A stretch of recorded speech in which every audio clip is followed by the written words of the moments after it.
there, folks. Welcome back to Rule of Thumb.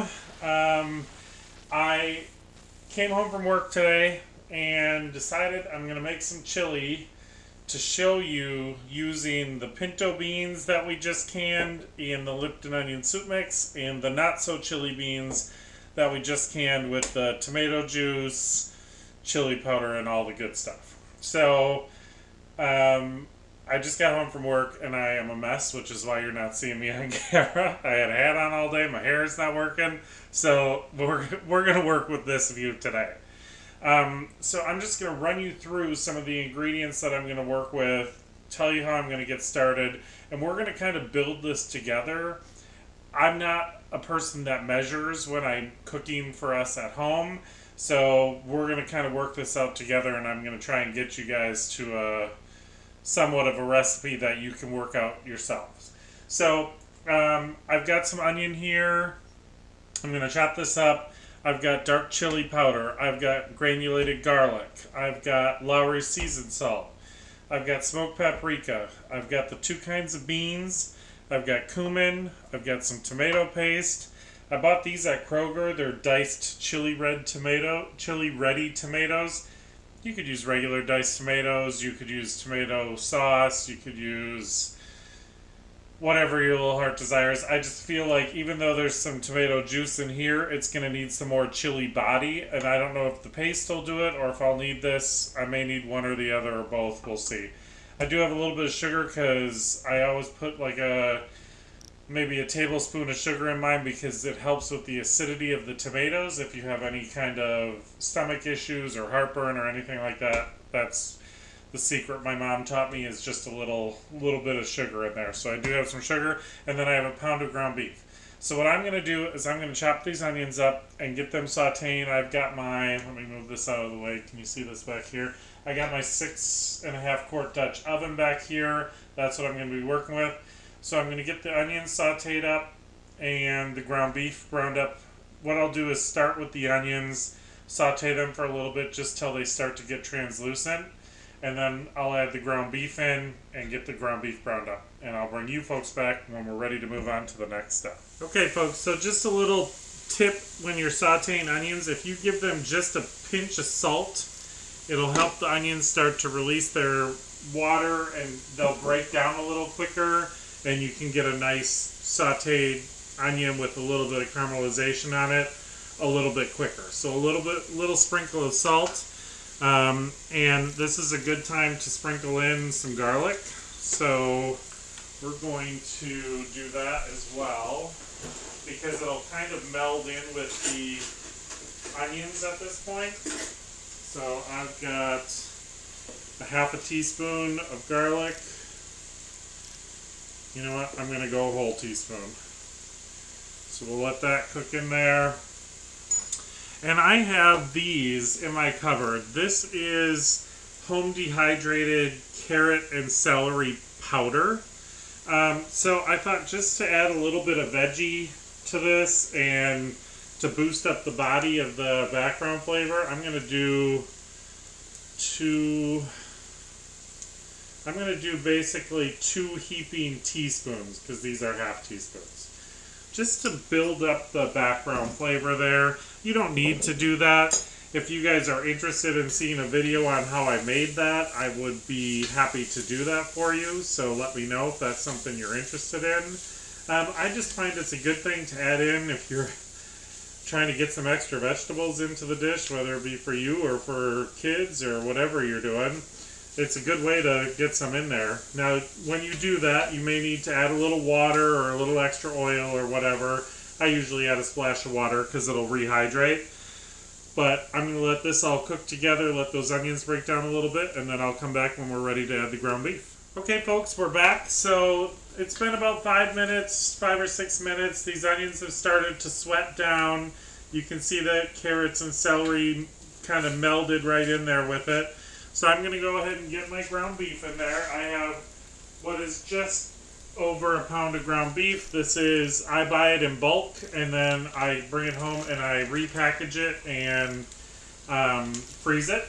I use my Foodsaver which I gotta tell you, I am a firm believer in the Foodsaver. Like, if you can find meat on sale and freeze it and keep it for a year, you can't beat that. So, yeah, I'm a big fan of the Foodsaver. So I'm going to go ahead, I'm going to get this beef broken up. If you guys do not have one of these, or you have not seen one of these, I will put a link down below. I absolutely love this thing for breaking up hamburger. That's what it's for.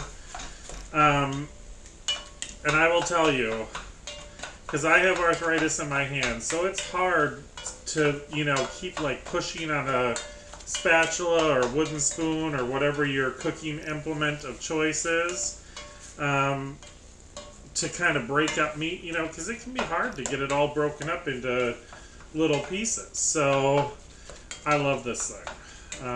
You just go through like that, and like literally that meat is just broken up into tiny pieces now. So like I said, I'll put a link for one of these down below. But if you haven't tried one of these, or you don't have one of these, do yourself a favor, go out and get one. So I'm going to get this hamburger browned up, and then I'll bring you back for the next step. Okay folks, so you can see the hamburger is pretty much browned up here. So now what I'm going to do is I'm going to take that can of tomato paste, and I'm going to add that in here so that it can start to cook out a little, because you want tomato paste to have a chance to kind of mellow out a little bit before you never want it to be the last thing you add into a dish, in my opinion. I prefer to get it in there when I can get it some direct contact with the heat, and give it a little time to mellow and let its flavor mix in. So I'm going to go ahead and get that down here, get it mixed in with my ground beef. So I got that here. I'm going to get this, keep this cooking. And this is a quick, easy meal. You can come home on a weeknight, pop this together. If you've got home canned ground beef, which I do, you could absolutely use that in here, which I do on many occasions. But tonight I thought I would do it, from scratch, so everybody could see what it's like to do it from the beginning. You know what I'm saying? So now, as this is starting to cook out, we're going to get some more of the another level of seasoning. And this is something too, like when you're cooking, season as you go along. You can add more as you go along, but I'm going to do a tablespoon of chili powder in there, because remember, I do have some chili powder in the beans. I'm going to do a teaspoon, a good heaping teaspoon of smoked paprika. We're going to do some salt, some Lowry seasoning salt. I'm going to do a good heaping teaspoon of that. Now remember, I put a little sprinkle, maybe a level teaspoon. I put a little sprinkle in when I was doing the onions, so there's already some in there. Oops, sorry for the noise. I'm getting the cumin here. I'm going to do a good heaping teaspoon of cumin. It's a great background flavor in chili. And we're going to stir this and get this so you can hear it kind of crackling. That means it's starting to cook out some of that tomato paste. So we're going to get those spices kind of thoroughly mixed in there. Plus the heat on those spices, you can smell it immediately. Like as I'm turning this in the pan, I mean, you can smell those spices starting to come out right from the get-go. So now we've had a little chance for that to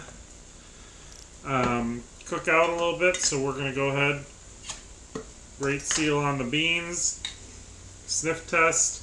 Okay, so these are the pintos with the Lipton onion soup mix in them, and I'm going to liquid and all going in. because I want that onion soup mix to be in there and add another level of flavor. So that's the first one there. Oh, God, it's already looking good and it already smells amazing. Now we're going to get the not so chili beans out of here. And this one, I actually had a lid failure. So I put this right in my refrigerator because I knew I was going to make chili this week. And that way I was able to use them up and they were still delicious. So this is the not so chili beans. And those are the Great Northern beans with all the goodness in them. So we're going to get that whole jar in there. Make sure we get all the liquid out of there. Okay. Now, what I'm going to do is let this come up, simmer for 10 minutes or so, just so those flavors can start to mix together, and then I'm going to give it a taste. Now I'm going to say I even could use a little bit more liquid in here, so I haven't added this can of diced tomatoes yet. So what I'm going to do, I have a textural issue. I do not like chunky tomatoes in mine. So I'm going to take this and throw it in my Ninja and waz this up real good. And then I'm going to add this to thin it out a little. So I'll bring you folks back once I'm done with that. Okay, so you can see I got my little Ninja cup here. That was the can of tomatoes. We're going to go ahead and pop that right in there. And then I realized I forgot pepper. So we're going to do a teaspoon of white pepper. You can certainly use black pepper. I actually use white pepper because I have a friend that's allergic to black pepper, and I do like to share food with her, so I tend to use white pepper when it's something that I could potentially be sharing with somebody. So if it's just me and Josh and I'm making a dish for just the two of us, I use my cracked black pepper. But whenever it's something like this where I could potentially be sharing it, I like to go ahead and use the white pepper. So I'm going to let this sit for about 10 minutes and simmer, and then I'll bring you folks back after I've tasted it and see if we need to add anything else to it. Okay, folks, we are back. After letting it simmer, I tasted it. I added another teaspoon of Lowry seasoned salt. I added another teaspoon of garlic. And I added a tablespoon of sugar, just a scant tablespoon of sugar. And I added 3 or 4 splashes of Worcestershire sauce because it needed a little kind of body in the background. So I added that, and I think we are at perfection. So you can see the consistency of it here. Lots of meat, lots of beans. And really, this is just one of those things where, 1 pound of meat goes a long way. This is a huge pot of chili. There's tons of beans in here. I could even add another can of beans if I wanted. But, I mean, this is delicious chili. That flavor you got from the onion soup mix and the pinto beans, and the flavor from the chili and garlic and all the things that were in the not-so-chili beans, just really set up a great base for this chili. Now, you can go a million different directions with this. If you don't like the seasonings that I put in there and you have a special blend of your own, you could use that. If you want to use a packaged chili mix, go ahead and use a packaged chili mix. If you want to go hotter, add other chilies. You could do ancho chili powder. You could do jalapenos. You could do jalapeno powder. You could do a lot of different things in that spicy realm. You could add a curry to this, and the curry would add a whole different flavor to the chili. I mean, there's just a million directions you could go. I'm happy to come back and show you some other chili variations if that's something you guys are interested in. But, I mean, really play with it. Have fun with it. But I just wanted to show you how having those beans on the shelf are a great base for really just making a chili in a hurry. Start to finish, I've probably been here less than 45 minutes, and I've got dinner ready to go. So, I hope you folks enjoyed this video. I wanted to bring you along because I thought it's a great opportunity to show you how to use something that you're canning, and you know, another way to play with your food. So come back and see us soon. As always, I hope you had a great day. Okay, folks, I thought I'd pop back on here and let Josh taste this for you, so that, you know, you can legitimately find out if it's any good. So be careful, it's super hot. Alright. I remember canning these.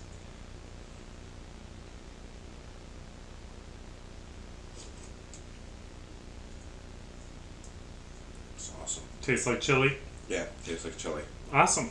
Well, I just thought you folks would enjoy seeing an actual, you know, on-camera taste test. I know you guys always like to see Josh in the video. So we're going to go enjoy some of this and have some dinner, and we'll see you folks the next time around.